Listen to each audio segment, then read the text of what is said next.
Theories are like hypotheses. Economic theories are no different. They're our best explanation of how things might go. Scientists know that hypotheses are provisional, waiting for the next insight to disprove them and make them better. In economics, we've run into a problem. We have a monopoly. One theory, neoclassical theory, has taken over how we teach, learn, and debate economics. While it allows discourse on like a liberal to conservative spectrum, everything is within the same neoclassical theory, the same school of thought, the same lineage in economics.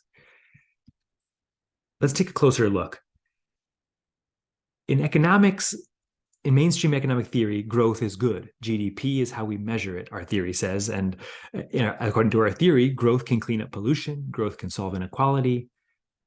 But for those of us wrestling with climate change, does growth really help? By drawing our attention to the starting point and logic of other theories, we can better see what our discourse is leaving out. A subfield of neoclassical theory, environmental economics, treats the economy as separate from the earth and the ecosphere.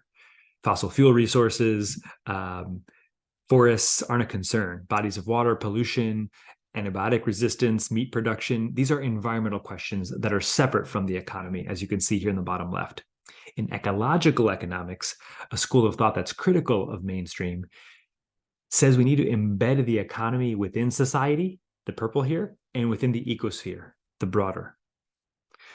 One recent economist, Kate Rayworth, who published a book called Donut Economics, gives us this image with a social foundation as the vital part and an ecological ceiling. And our goal is to have a safe and just space for humanity to live. We don't want to overshoot, and we don't have a shortfall. We think this kind of image helps us see more clearly what neoclassical theory assumes.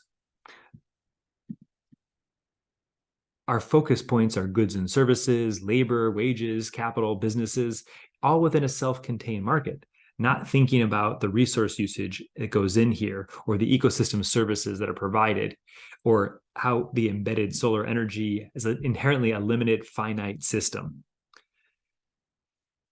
Especially if we consider crises like disaster, drought, famine, refugees, geoengineering, these other challenges are continue to grow with climate change. Neoclassical theory, which says that pollution will be dealt with as income per capita goes up. What if our aim was to design our system, design our economics to regenerate, to repair? What if we had a circular economy? Donut economics or ecological economics also helps us completely reframe the goal of what the economy is for. Is it for GDP, or is it for this safe and just space for humanity to live? There are many other schools of thought, whether it's institutional, post-Keynesian, feminist, Austrian, Marxian, civic humanism, ecological economics. We simply wanted to highlight one.